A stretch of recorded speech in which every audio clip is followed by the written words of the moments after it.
Assalamualaikum warahmatullahi wabarakatuh. Warahmatullahi wabarakatuh. Innal hamdalillah wassalatu wassalamu ala Rasulillah wa ala alihi wa sahbihi wa man tabi'ahu wa wala haula wa la quwwata illa billah. Amma ba'du, rabbis shrah li sadri wa yassir li amri wa hlul 'uqdatam min lisani yafqahu qawli. Ma'asyiral hadirin wal hadirat rahimakumullah, para bapak ibu jamaah salat subuh Masjid Al-Muhajirin yang insyaallah selalu saja dalam naungan rahmat dan maghfirah dari Allah Subhanahu wa taala. Puji dan rasa syukur kehadirat Allah Subhanahu wa taala mengawali kegiatan kita di kesempatan kali ini dengan cara kita bangkit dari tempat tidur kita, kemudian melaksanakan sholat subuh berjamaah, lalu dilanjutkan dengan kajian. Harapannya Allah Subhanahu wa taala mencurahkan ridhonya dan menambah lagi nikmatnya kepada kita semua. Amin ya rabbal alamin. Shalawat beriringan dengan salam pun kita berharap selalu saja ketika kita membacanya Allah menyampaikan secara sempurna kepada Nabi Muhammad sallallahu alaihi wasallam dan menjadi kendaraan kita untuk menjumpai Nabi dan alat bukti kecintaan kita kepada beliau. Amin ya rabbal alamin. Ma'asyiral hadirin, para bapak ibu jamaah yang dimuliakan oleh Allah Subhanahu wa taala. Di kesempatan pagi hari ini saya menyampaikan ayat dalam Al-Quran yang seringkali dibaca oleh Nabi pada saat melaksanakan sholat berjamaah. Dalam berbagai macam riwayat diungkapkanlah Nabi dalam sholat berjamaah yang cukup banyak, seperti ketika beliau melaksanakan sholat Jumat atau ketika beliau melaksanakan sholat Idul Fitri yang jumlahnya lumayan banyak. Maka seringkali terdengar Nabi membaca surat ini pada rakaat yang pertama. Surat apa yang dibaca oleh Nabi ini sehingga akhirnya ulama memasukkannya dalam kaidah sunnah. Surat tersebut adalah surat Al-A'la, atau yang kemudian kita kenal dengan Sabbihisma Rabbikal A'la. Surat ini dibaca oleh Nabi ketika beliau melaksanakan sholat yang tadi dalam jumlah jamaah yang cukup banyak. Maka tidak heran ketika kita melaksanakan sholat Jumat, sang imam membaca Sabbihisma Rabbikal A'la. Tidak heran pula ketika kita mendengar pada saat sholat Idul Fitri, sang imam pun membaca Sabbihisma Rabbikal A'la. Nah, bagaimana lantas pemahaman kita terhadap ayat ini? Nah, disinilah di kesempatan pagi hari ini yang ingin saya sampaikan berkaitan dengan pendekatan dan pengenalan kita terhadap ayat tersebut. Kalimatnya berbunyi begini: A'udzu billahi minasyaitonir rajim. Bismillahirrahmanirrahim. Sabbihisma Rabbikal A'la alladzi khalaqa fasawwa walladzi qaddara fahada walladzi akhrajal mar'a faj'alahu ghuthan.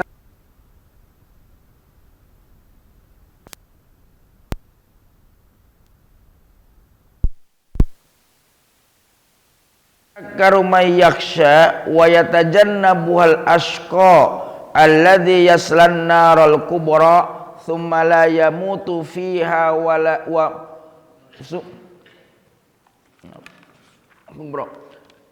thumma la yamutu fiha wa la yahya qad aflaha man tazakka wa dzakara asma rabbih fasalla bal tu'thirunal hayatad dunya wal akhiratu khairu wa abqa inna hadza lafi suhufil ula suhufi Ibrahim wa Musa.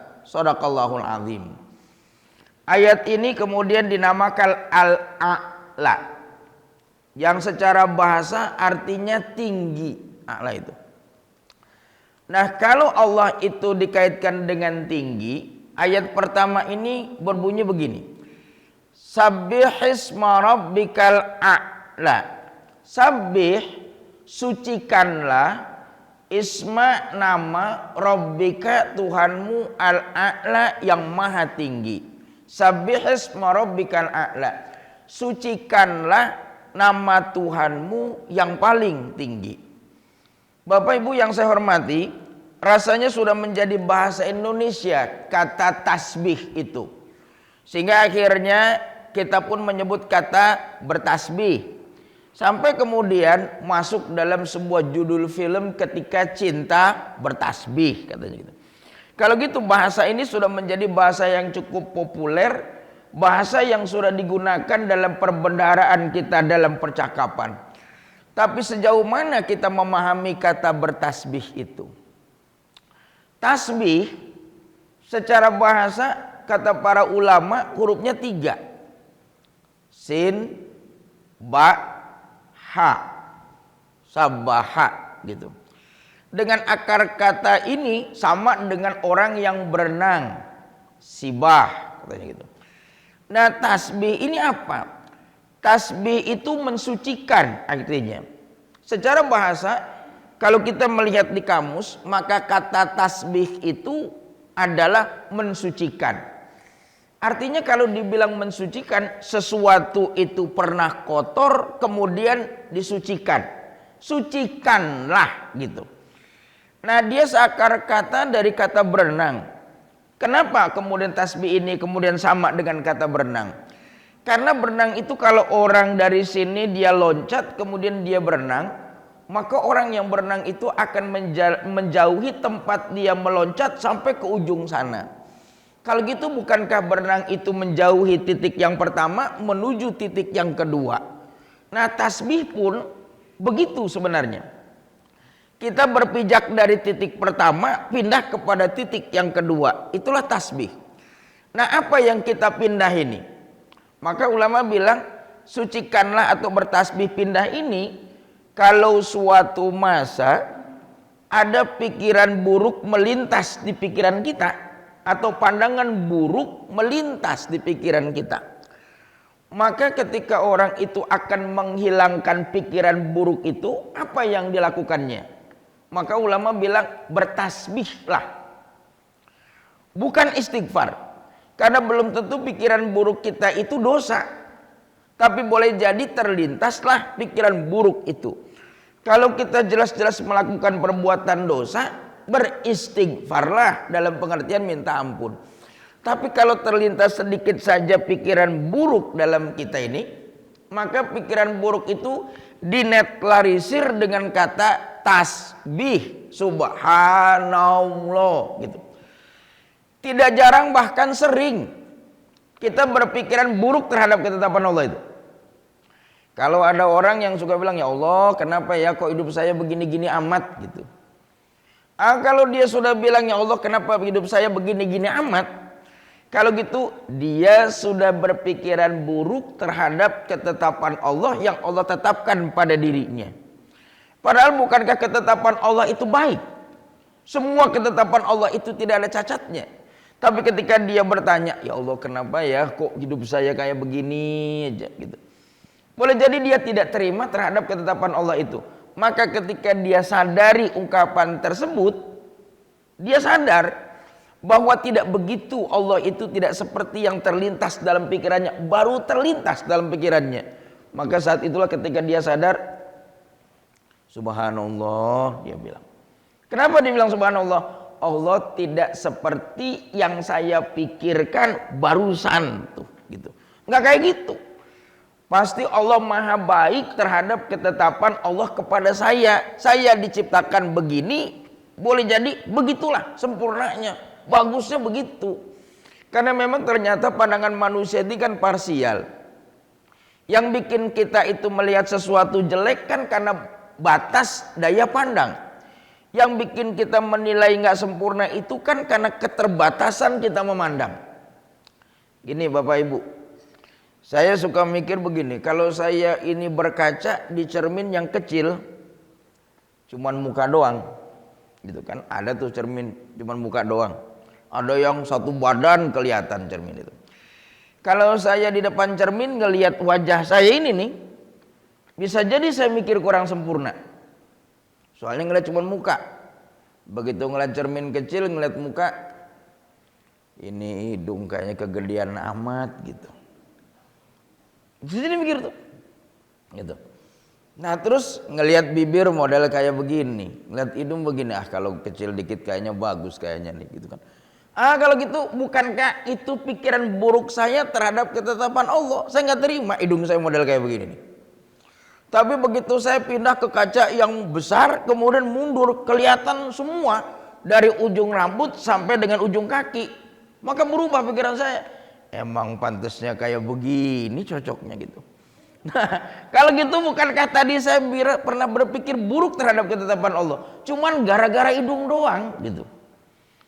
Nah, kalau gitu bukankah saat itulah memang begini cocoknya. Saat itulah ketika saya pernah bilang tadi dalam pikiran saya, gini amat hidung modelnya gitu. Nah, saat itulah ketika saya sadar, maka subhanallah, Allah tidak seperti yang barusan saya pikirkan gitu. Cerita cukup populer kan, ada orang yang duduk di bawah pohon beringin, di depannya kemudian ada pohon semangka. Kemudian cukup populer cerita ini. Orang yang duduk di bawah pohon beringin itu mikir begini, ini Allah kok nggak adil amat nyiptain giliran pohon beringin gede kayak begini, buahnya kecil. Giliran semangka buahnya kecil, buahnya gede. Kan yang cocok pohonnya gede, buahnya gede. Pohonnya kecil, buahnya kecil. Kan populer cerita itu. Begitu selesai dia duduk merenung, Allah nggak adil kayaknya. Kenapa buah yang pohonnya gede, buahnya kecil, sementara pohonnya kecil, buahnya gede. Dia duduk nyandera di pohon beringin. Nggak lama jatuh buah beringin, persis di depan hidung ataupun kena hidungnya. Begitu kena hidungnya dia langsung subhanallah, Allah maha sempurna kalau gitu menciptakan. Coba kalau pohon beringin gede begini, buahnya gede juga, terus barusan jatuh, kan repot orang yang duduk di bawah ini. Rupanya Allah menciptakan pohon besar ini dengan buah yang kecil, boleh jadi agar orang yang berada di sekitarnya ini merasa aman, merasa terlindungi, merasa nyaman karena dia bisa menaungi pohon tersebut. Sementara buah yang besar pohonnya kecil itu karena memang nggak ada orang berlindung di bawah pohon semangka gitu. Maka wajar saja buahnya gede, bawahnya kecil. Sementara ini pohon beringin tempat orang dulu duduk-duduk, dagang segala macamnya. Rupanya dia diciptakan untuk menaungi sebagai sebuah payung yang besar.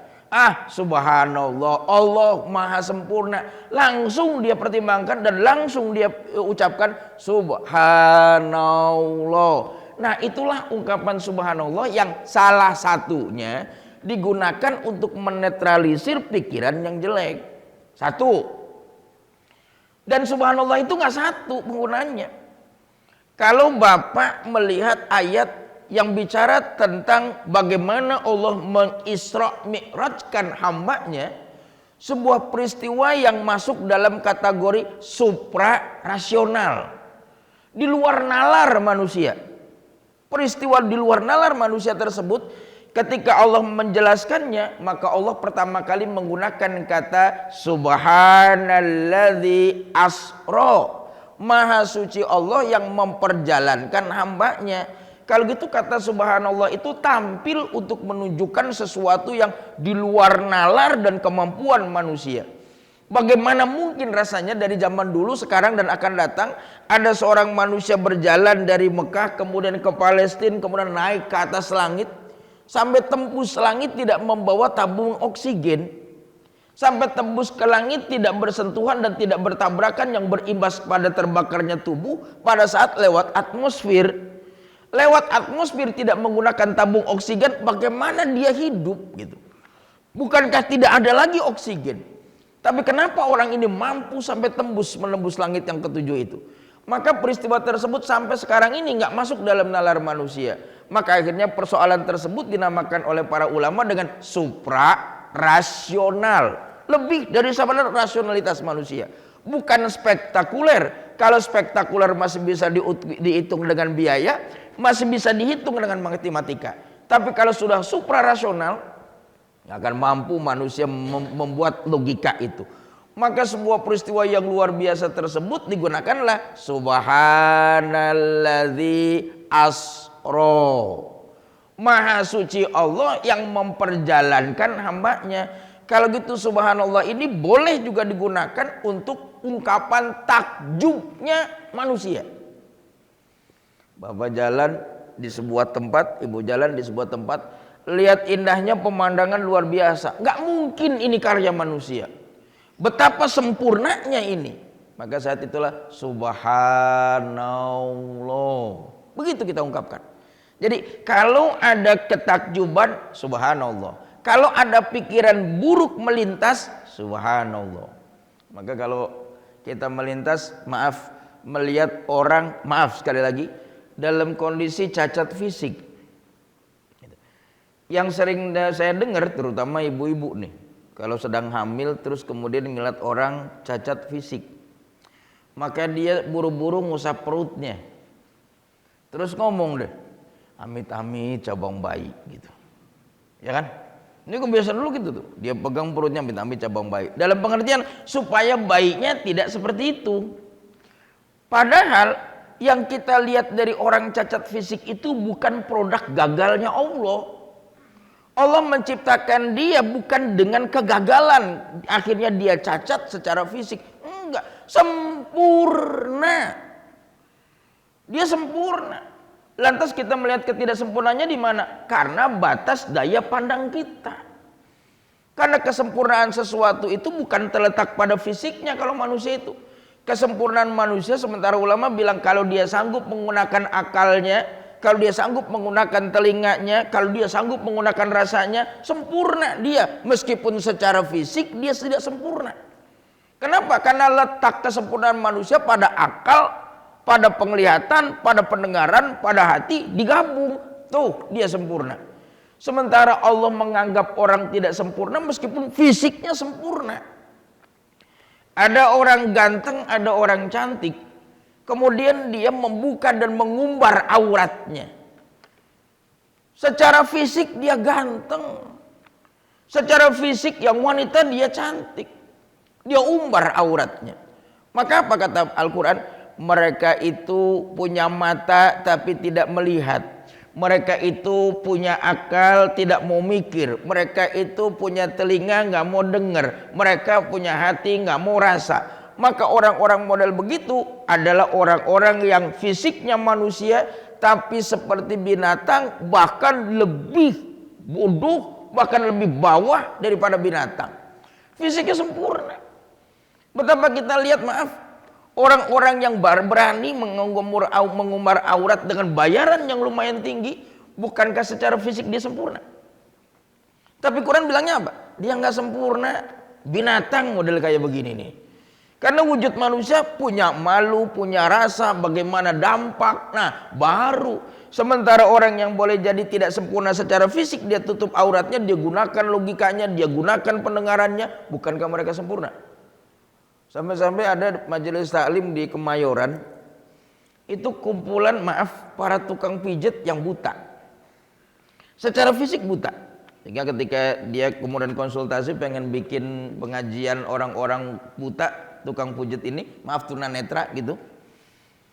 Saat itulah namanya yang cocok apa ya Pak Ustadz pengajian kita ini. Maka saya bilang, dulu ada sahabat Nabi yang tunanetra, terus kemudian diabadikan ceritanya dalam Al-Quran. Ulama bilang dia itu namanya Ummu Maktum. Maka kalau gitu pengajiannya yang cocok kayaknya pengajian majelis taklim Ummu Maktum.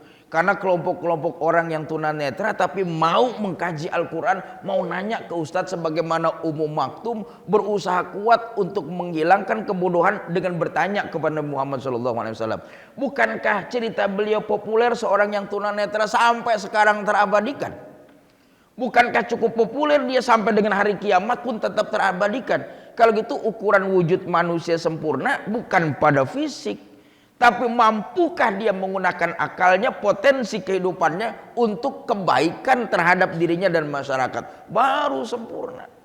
Sehingga ketika kita melihat orang-orang yang cacat secara fisik, tunanetrakah, tunarungukah, itu apapun lah namanya, maka saat itulah ketika kita melihat subhanallah, Allah tidak seperti pikiran buruk saya pada saat ngelihat orang ini.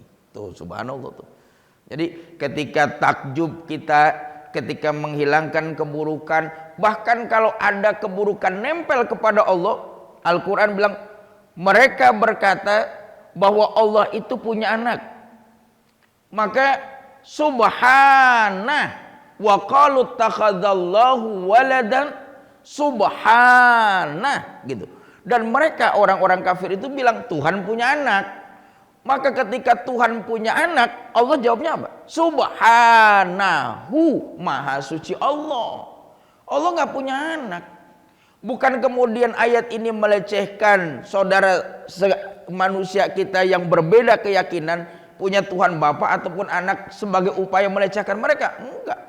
Tapi kata subhana Allah tidak punya anak itu, kenapa?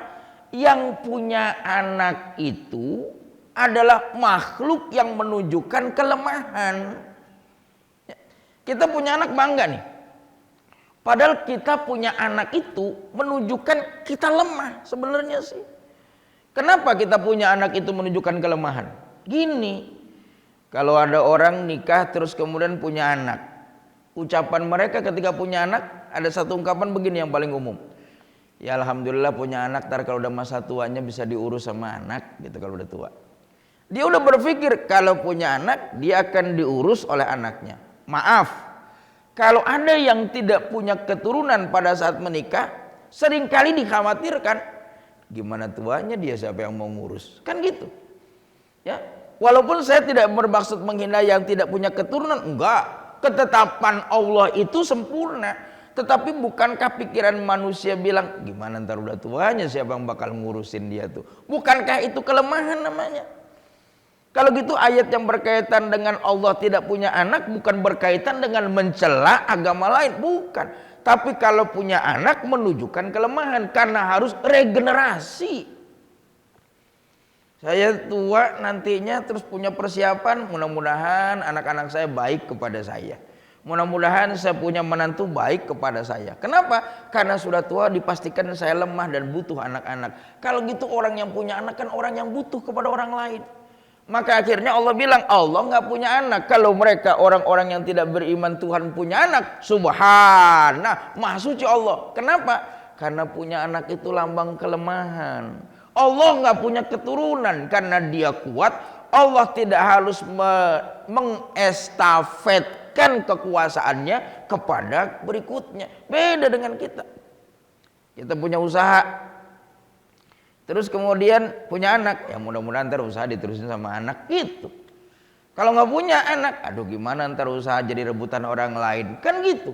Kalau gitu punya anak itu menampilkan atau pemahamannya adalah yang punya anak adalah makhluk yang lemah. Sementara Allah tidak punya anak karena dia kuasa, dia hebat, dia mandiri, dia tidak butuh sesuatu. Itu tafsirnya. Sehingga kita tidak perlu mengada-ada kalau Allah punya anak kemudian bidannya di mana, lahirnya di mana, kan nggak perlu. Tetapi kata Allah tidak punya anak, maka saat itulah ungkapan dia maha perkasa. Sehingga ucapan orang kafir yang mengatakan bahwa Allah punya anak dibalas oleh Allah subhanah dalam surat Al-Baqarah itu. Wa qalu takhadzallahu waladan subhanah. Mereka bilang Tuhan punya anak. Yahudi ada Uzair, orang Nasoro menyebutnya Yesus gitu. Kenapa? Karena Tuhan butuh anak, Allah tidak. Nah kalau gitu subhanah itu atau subhanallah merupakan ungkapan manusia mengagungkan Allah subhanahu wa ta'ala, mensucikan dari segala macam pikiran-pikiran yang jelek dan buruk, mensucikan segala macam pikiran-pikiran yang tidak pantas diserupakan kepada Allah meskipun katanya sama. Salah satunya gini, Sabbihisma rabbikal a'la, sucikanlah Tuhanmu yang maha tinggi. Kalau gitu salah satu sifat Allah itu tinggi, iya. Tapi apa yang dimaksud dengan tinggi nggak sama dengan tingginya kita. Kalau ada satu sifat mustarok katanya, mustarok itu manusia punya, Allah juga punya, sifatnya sama. Tapi tidak pernah mungkin esensinya sama. Nggak pernah mungkin. Makanya Allah itu esa dalam sifat, katanya kata para ulama itu. Kenapa esa dalam sifat? Karena sifat-sifat Allah yang ditawarkan dalam Al-Quran, manusia juga memiliki itu. Tetapi apa yang dimiliki oleh manusia dengan apa yang dimiliki oleh Allah nggak sama. Contoh gini, Allah maha pemberi rezeki, ya, Ar-Razzaq katanya. Allah maha pemberi rezeki. Kita memberi rezeki nggak kira-kira? Kita ngasih rezeki nggak? Allah yang ngasih rezeki, Pak, bener. Kita ngasih rezeki nggak? Kita juga ngasih rezeki. Kalau bapak ibu di rumah punya ART, pembantu rumah tangga kita, asisten kita, setiap bulan kita berikan gajinya. Kalau gitu kita ngasih rezeki nggak kepada orang lain? Ngasih. Kalau ibu bapak melihara binatang, kemudian tiap pagi bapak kasih makanan yang baru, kemudian dimandikan, dijemur, dikasih makan, kita ngasih rezeki nggak kepada binatang itu?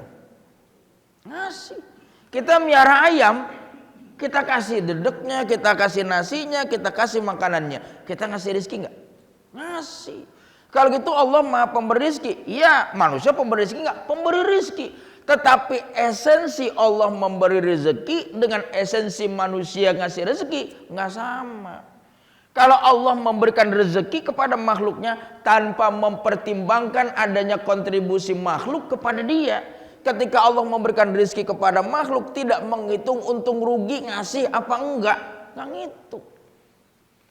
Seburuk-buruknya Fir'aun, bukankah dia dapat rezeki dari Allah? Bukankah dia hidup, dia makan, dia berkuasa merupakan rezeki Allah? Padahal Fir'aun bukankah diceritakan makhluk yang paling durhakanya luar biasa? Tahu kan kalau Allah ngasih rezeki? Nah begitulah Allah kalau sudah ngasih rezeki itu tidak akan pernah menghitung bagaimana kontribusi makhluk kepada dia. Apa manfaatnya nggak dihitung oleh Allah. Beda kalau kita ngasih rezeki. Saya punya ayam di kampung. Ada Ustadz saya titipin nih miara ayam gitu. Dah, terus makanannya per bulan kalau udah pengajian saya bawa itu dedek, konsentrat segala macam itu. Nah saat ketika saya bawa makanan dari Jakarta, tiap bulan beli kasih campur, laporan lah si Mamang ini si Ustadz ini, gitu. Yang ini udah pada nelur nih dulu nih, tuh anak-anaknya tuh, ini ada yang 5, ini ada yang 3, itu 7 tuh gitu. Nah cuman yang satu ini nih gitu. Ini seumuran sama ini, yang lain udah pada ngasuh anak, ini belum nelur-nelur juga nih yang ini nih. Gitu, yang lain udah 2 kali nelur, udah 2 kali punya anak, ini belum juga punya anak yang ini nih. Gimana? Makanya saya bilang, potong aja Mang, kebanyakan makan rugi.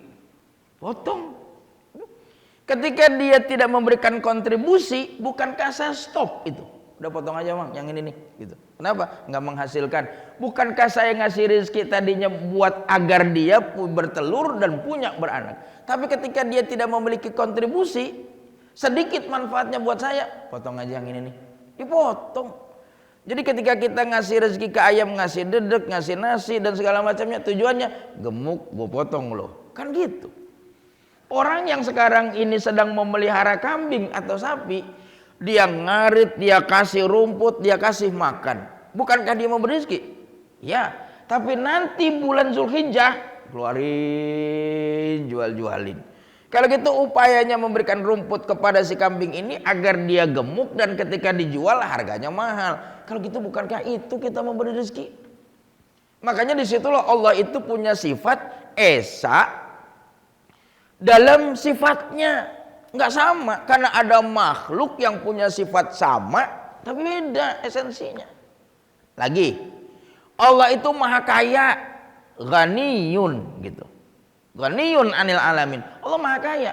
Lantas adakah manusia kaya? Ada. Sampai dihitung tuh, ada kekayaannya Bill Gates gitu.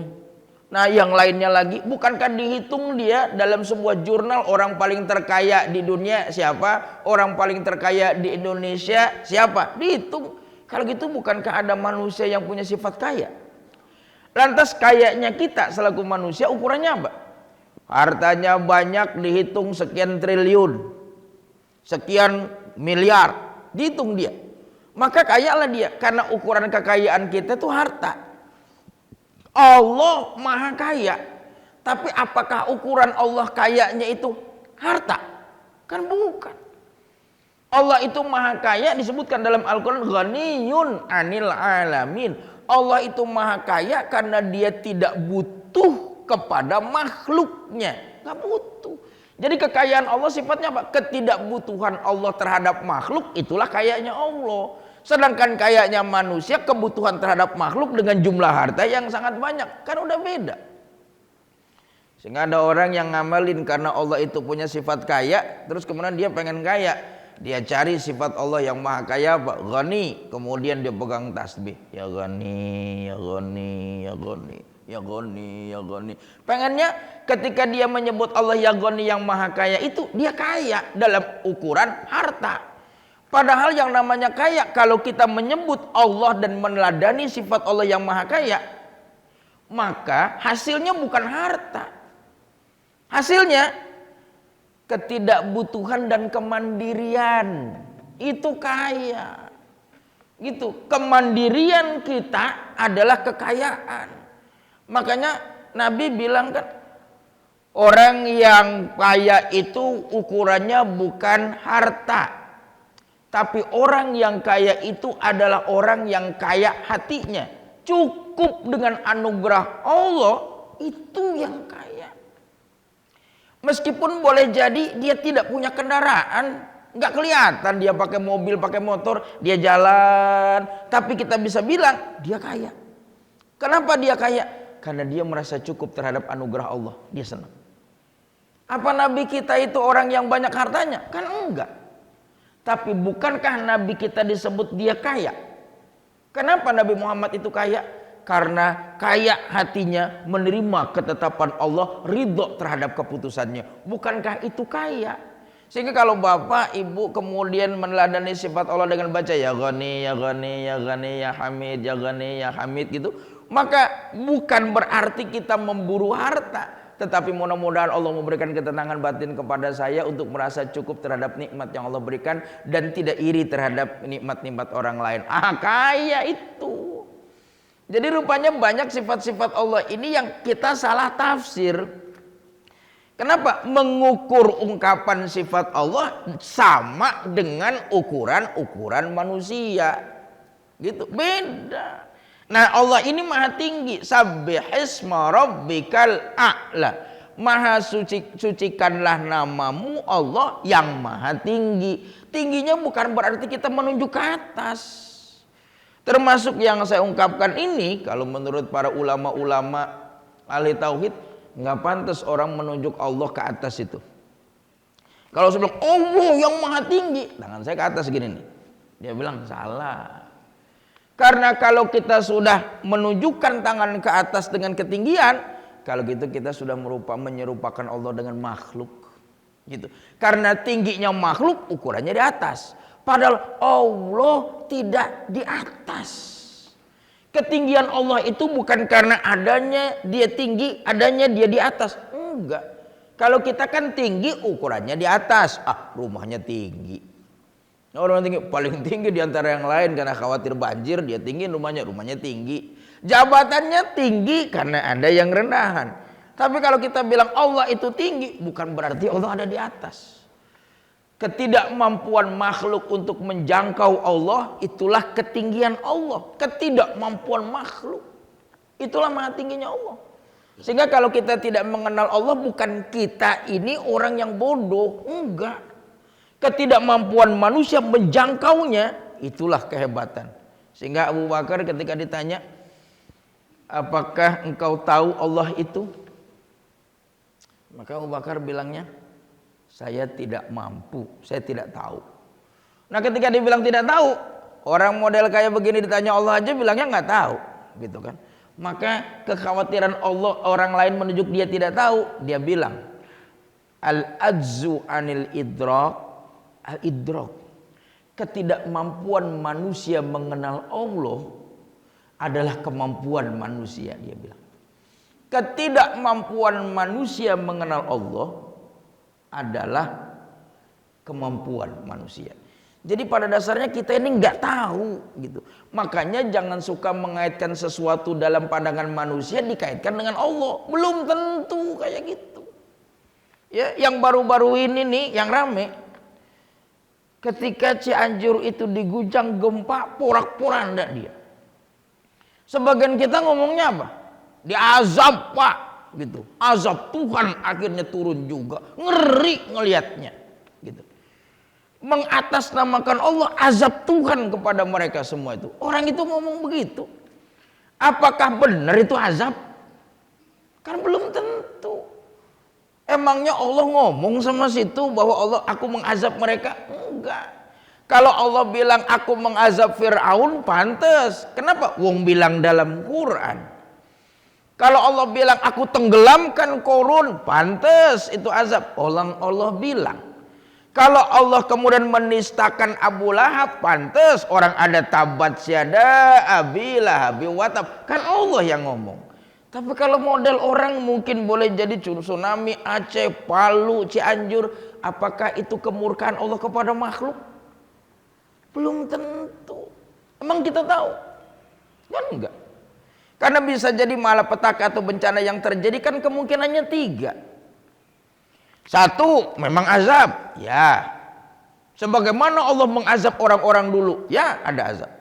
Kedua, bisa jadi ada teguran. Ya. Terus kemudian ketiga, bisa jadi bukan salah si hamba, tapi memang Allah ingin menguji saja, sudah. Bukankah walanabluwannakum bisyai'im minal khauf wal ju' wa naqsim minal amwal. Aku akan uji kalian semua dengan kekurangan harta, jiwa dan segala macamnya, bukan karena kesalahan kamu. Lalu dari 3 ini yang mana yang diturunkan oleh Allah? Kita nggak tahu. Kita ini beragama seringkali jadi hakim garis melulu, gitu. Ya, kita agama ini jadi hakim garis. Orang begini azab, orang begini nikmat. Bahkan kita sekarang ini nikmat, apakah kita tahu Allah berpihak kepada kita? Belum tentu. Karena ada orang yang dikasih nikmat tapi sebenarnya siksa bagi dia. Disebutlah agama dengan istilah istidraj. Dikasih dia kenikmatan, kemudian jalan-jalan dia, berpakaian bagus, hidup kelihatannya nyaman. Bukankah Allah menyiksa orang tersebut dengan istidrajnya dia? Jadi kita nggak pernah tahu. Jangan jadi hakim garis. Kita ini beribadah seperti itu, beragama. Saya muter tawaf waktu bimbing orang umroh. Begitu selesai tawaf, kumpul, lihat multazam, kemudian ada seorang bapak nangis, gitu. Saya pas begitu dia selesai tawaf nangis, pikiran saya pertama apa? Masya Allah, baru tawaf sekali aja dia datang ke sini langsung nangis, gitu kan? Pas begitu saya bilang, udah Pak, alhamdulillah kita dipanggil Allah untuk bisa tawaf di sini. Nikmat kan? Ketika saya meredakan tangisan orang itu. Ternyata pas begitu selesai dia bilang apa? Ustadz, duit saya hilang $600. Nangis dia. Saya pikir habis tawaf, luar biasa dia sadar. Nggak tahu duit saya hilang Ustadz, sobek $600 hilang. Nangis dia. Nah saya mikirnya, luar biasa, dia langsung sadar. Gitu, masih husnuzon. Sementara yang tetangga bilang, ada yang bisik-bisik, hilang $600 waktu tawaf. Waktu di Indonesianya pelit kali. Nah sekarang dia kena, dia tuh hilang duitnya. Ada lagi yang komentar model kayak begitu. Ya, bukankah kita seringkali jadi hakim garis atas penderitaan orang lain nih, gitu.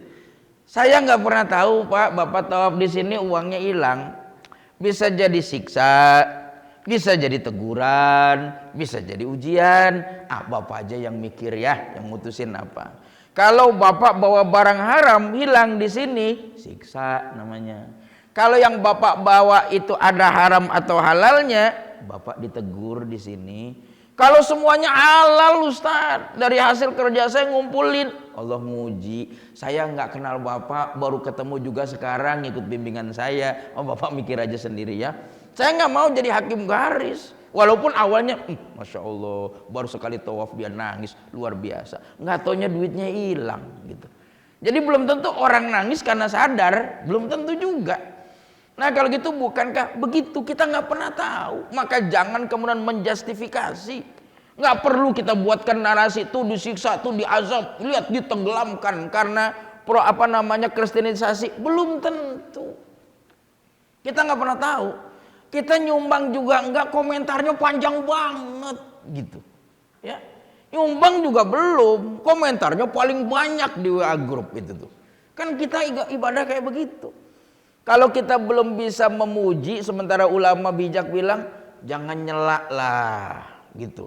Kalau kita belum bisa ngasih, jangan ngambil hak orang lain lah gitu.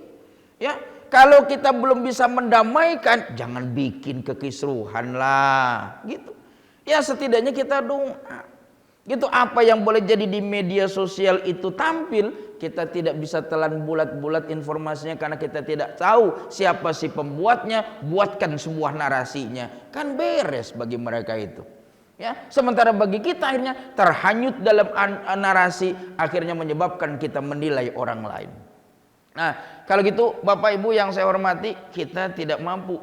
Maaf, Abu Bakar ditanya bagaimana Allah itu, saya nggak tahu. Kemudian ketika dia jawab nggak tahu, dianggap lemah orang lain, maka beliau meluruskannya. Ketidakmampuan manusia mengenal Allah itu adalah kemampuannya manusia. Siapa yang kenal Allah?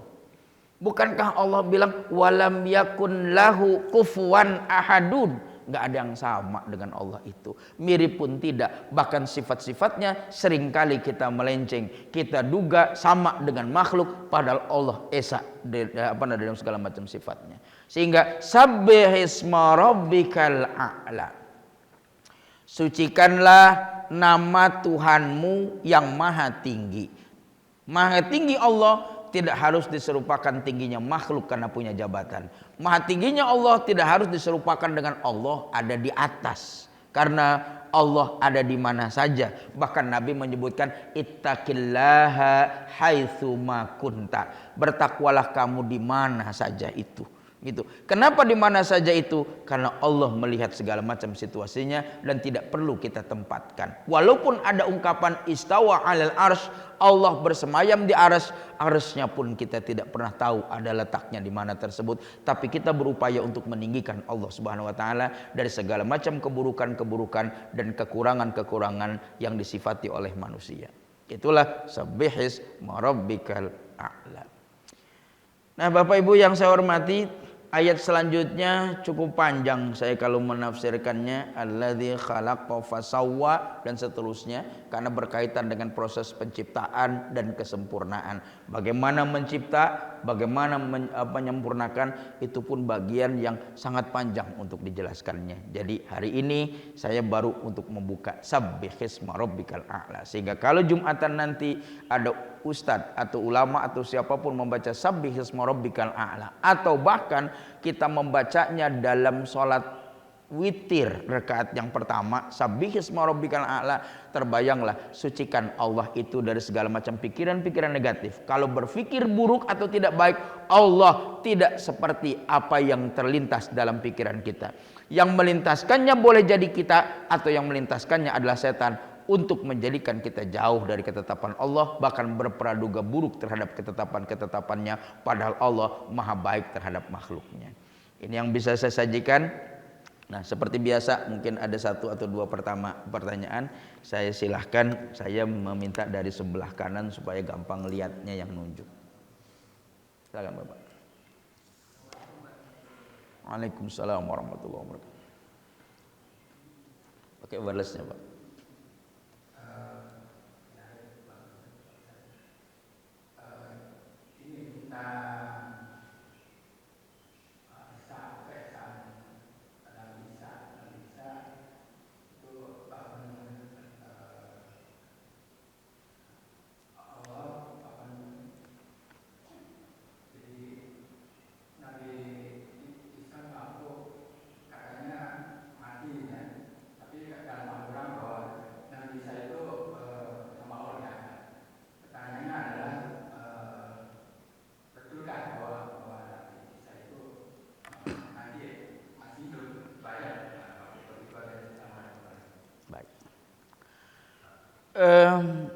para bapak ibu yang saya hormati, setidaknya ada dua kontroversi.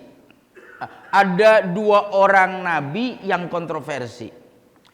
Apakah dia saat ini masih hidup atau dia sudah meninggal dunia? Ada dua.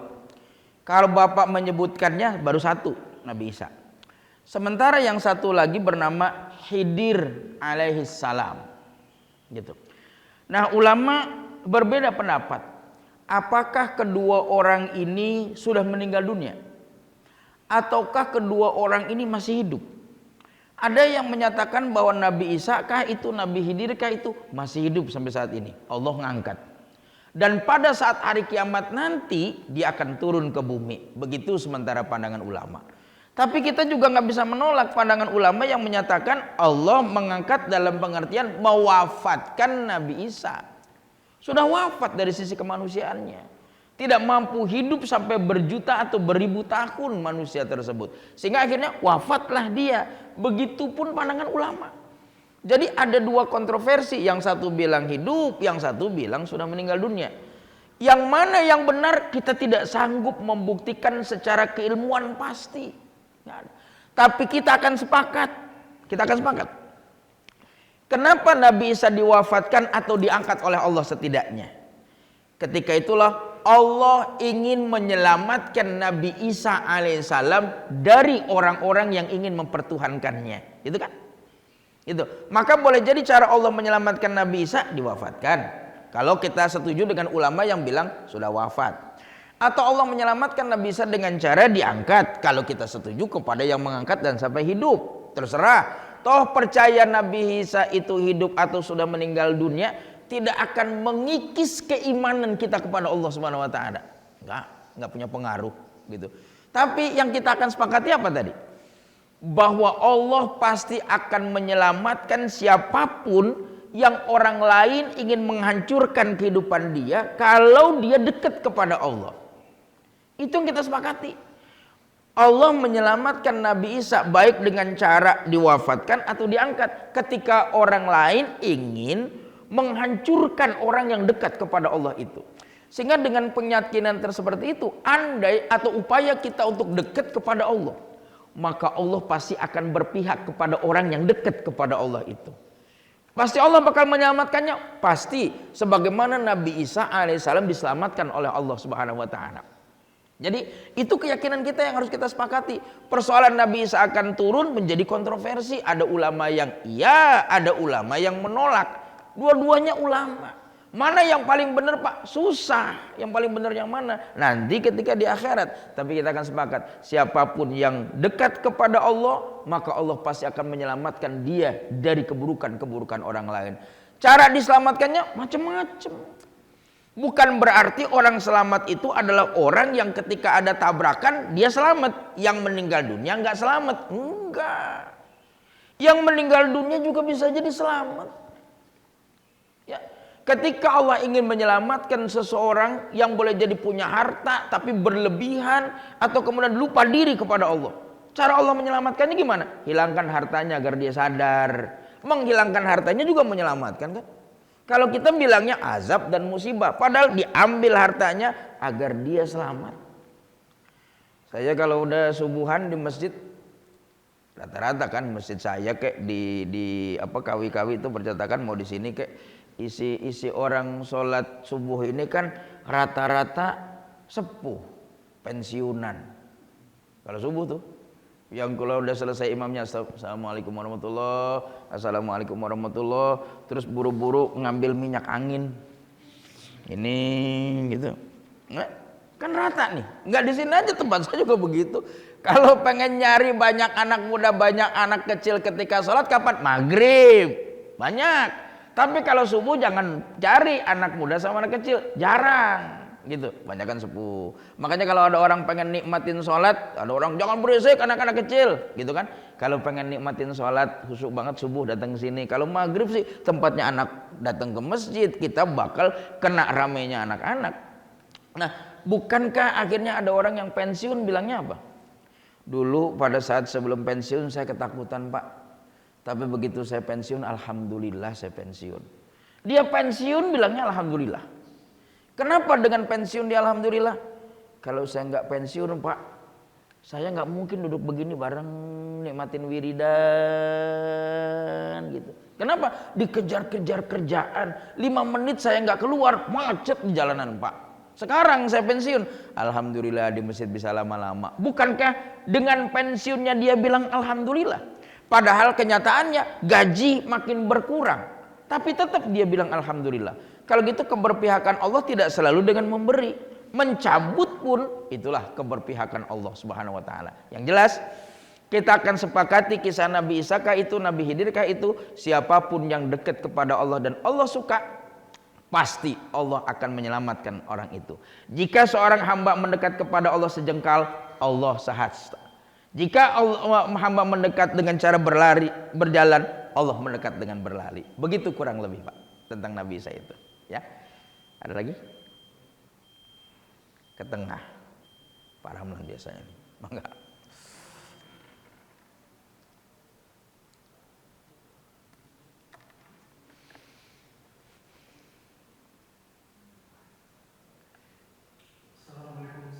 Waalaikumsalam warahmatullahi wabarakatuh. Terima kasih Pak.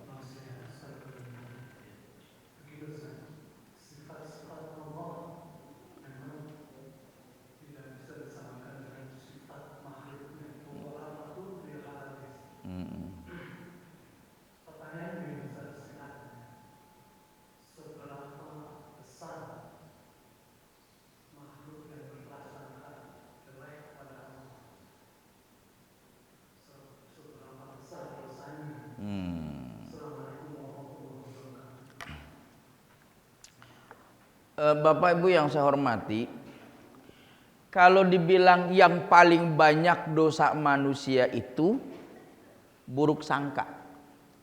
Bahkan ada ulama yang menyimpulkan buruk sangka itu merupakan dosa pertama manusia.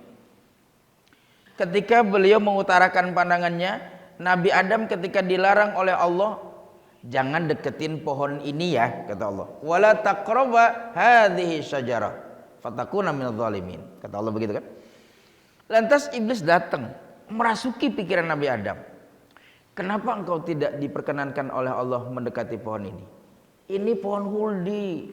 Kalau kamu makan namanya aja huldi, kamu bakal kekal. Makanya Allah nggak suka kalau kamu kekal di surga ini. Allah larang kamu makan pohon ini. Gitu. Makanya Allah bilang jangan dekatin, apalagi sama makan. Saat itulah sementara ulama ini boleh jadi Nabi Adam itu berpikir, oh begitu rupanya larangan itu. Padahal ketika Allah melarang tidak dengan tujuan menghalangi Nabi Adam kan, hanya sekedar menguji keimanan beliau. Kalau gitu bukankah sudah buruk sangka? Bukankah itu pertama kejadian manusia itu? Nah, kejadian ketika di dunia, dosa pertama manusia di dunia pembunuhan yang dilakukan oleh Nabi Adam. Sedangkan yang dilakukan oleh iblis adalah kesombongan, sehingga itulah dosa-dosa pertama katanya. Nah, lantas kalau dibilang seberapa besar, bahwa pikiran buruk tersebut belum tentu besar dosanya, tapi dia memang banyak dilakukan oleh manusia. Saya berangkat haji atau umroh, kalau ketemu dengan jamaah-jamaah pertama nih, baru umroh baru haji, pertanyaannya seragam. Pak, saya banyak dosa, kalau seandainya saya berangkat ke sana, ntar saya gimana ya Pak? Takutnya ntar Allah nelanjangin saya, dosa saya dibuka ntar di hadapan umum. Aduh, saya takut banget Pak. Belum berangkat aja udah ngomong kayak begini, bukankah dia itu seuzon kepada ketetapan Allah?